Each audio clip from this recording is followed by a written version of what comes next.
Let's go over 4 key concepts about artificial intelligence. To begin, let's just do some vocab. This button on the top right of most applications is the minimize button. It gets you back to this, which is known as the desktop. So if I ever say go to the desktop, you're going to want to use the minimize button. If you move your mouse over it, it looks like this. Please don't close out of things. Minimize. Next thing, digital storage. Make sure you can on your desktop find the home drive. When you open this up, you'll click on OneDrive, and this is your digital storage. All your stuff is here. You should have a 7th grade folder. If you don't, then go to Home, click New Folder, and just name that 7th grade. Inside that folder, you should have a Computer App Life folder. So click to open it up.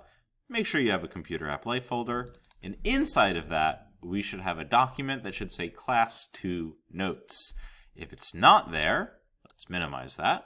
We're going to go find the Word application on the desktop, and we're going to make a Word document by clicking on Blank Document. On the top of the Word document, I recommend you maximize this so it's the full screen. You can put your mouse over stuff, and you'll see it's highlighted in that light blue. If you click on the name of the document, we can rename it Class 2 Notes. In fact, today we're even going to name it Class 2 and 3 Notes. Then we want to make sure it's in the right place. So choose a location. We don't want it just in OneDrive. We want it in our folder, the Computer App Life folder. If that doesn't appear, you'll have to click on More Locations. Then follow your way from your 7th grade to my class. And you're going to go ahead and click Save. And if for some reason you don't have your document in your folder, maybe you put it in just the OneDrive, let's show you how to move it. So if I were to go and find my class note, I would click it and then go to Home, Move, Choose, then follow our way back. OneDrive, 7th grade, Computer App Life, Move. And then it will move to that folder, so we can click on it. And there it is. So opening it back up, we have our notes. Let's take those notes. In Schoology in Class 3, you're going to rename your Class 2 Notes document as Class 2 and 3 Notes. So you're going to make sure that your name, by clicking up there, is correct. Then you are going to review the questions from last class, which is right here. I have it listed out.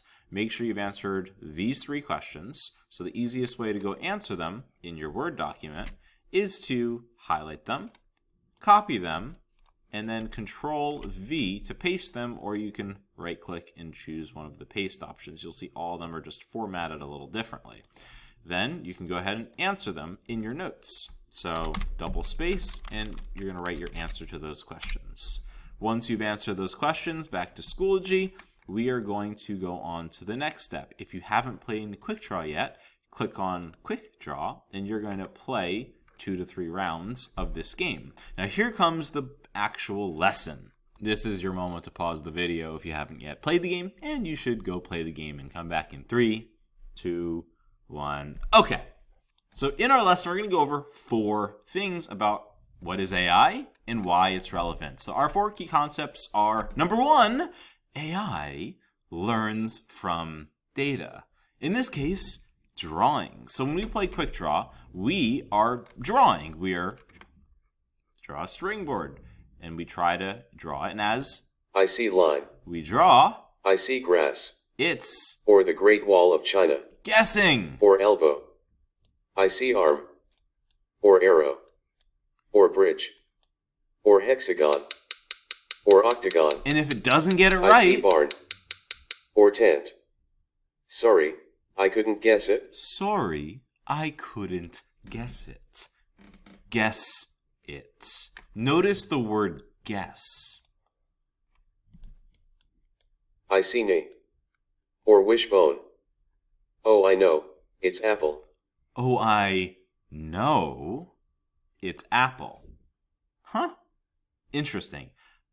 Guess, I couldn't guess it, or I know it. Now keep in mind we're talking about artificial intelligence. claiming it knows something and that it couldn't guess something. Those words are very interesting choices. So let's talk about those words. So the data in this game are all of the drawings that humans have done, just like you. You can click on the data set and we can see that these are all the different drawings that humans have done. So I like the example of lightning because it's clear about the pattern recognition part, which is what we're about to talk about.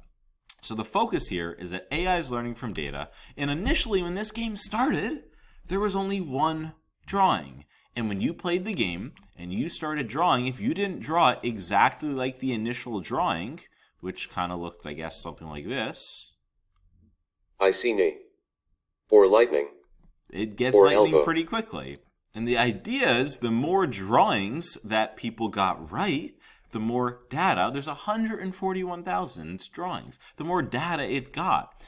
And not only is it storing, if with your finger right now you tried to draw lightning out, chances are you're going to draw it starting at the top. And if we mouse over these drawings, you'll notice a lot of them start at the top. A majority of people start drawing lightning from the top. So there's a pattern that the AI starts recognizing, which is when you draw lightning from the top, it recognizes it better. And you can see that and when I play the game and when I draw this right now, it's going to, I'm going to go ahead and draw it. I see line. Or lightning. Gets lightning really fast. But if I draw from the bottom up, I see line. Or mountain. Or zigzag. it doesn't get it as easily because it's pattern recognition. Sorry, I couldn't guess it. It's looking at the way that it was drawn, which is really interesting. So we have AI, which learns from data, like the drawings, and it is able to use pattern recognition, which has to do with the way that it was drawn. Third is that artificial intelligence has bias. Bias is like, I'm going to give all the 10-year-olds in my classroom candy. I am choosing a group of people and excluding another group in a kind of unfair way. AI has this bias as well. And it's honestly, it's not good, but you have to know that it has it. So these drawings of lightning are pretty good drawings in the data sets. And when you look at those doodles, you'll be able to see that you probably could draw that yourself and it's a good representation. But there's some biased data, some not so good drawings in here that it's also recorded as lightning, and drawings like these two really not so good. And it can have biases based on its training data. And an example I just gave was I asked ChatGPT to create me an image of a classic school teacher, and it generated, these two images, which you could kind of tell that it's a school must be a place that has a chalkboard and a clock and some sort of desk and papers, and you could tell that the people in it are kind of like 40-year-old and look like a traditional teacher, which to them is like a 40-year-old white male or female, I suppose, because it didn't give me any images of people who are of different ethnicities or backgrounds, which isn't great, but it's something that you need to be aware of, that AI can have biases based on its training data, which you probably noticed when you were drawing, because you probably drew something like pickup truck and you're like, I see computer keyboard or van. This is a great pickup truck. Why isn't it understanding that this is a pickup truck? Well, it's possible that your drawing isn't so good, but it's also possible that the training data is biased. It's not always right. And because it's biased, it has limitations of what it can do, and it can make mistakes. AI didn't always guess your drawings correctly, right? And a great way to show this as an example is just plugging into ChatGPT, generate me a sentence that is exactly 10 words about dogs. So I could go over to ChatGPT right now, and I could say that exact thing.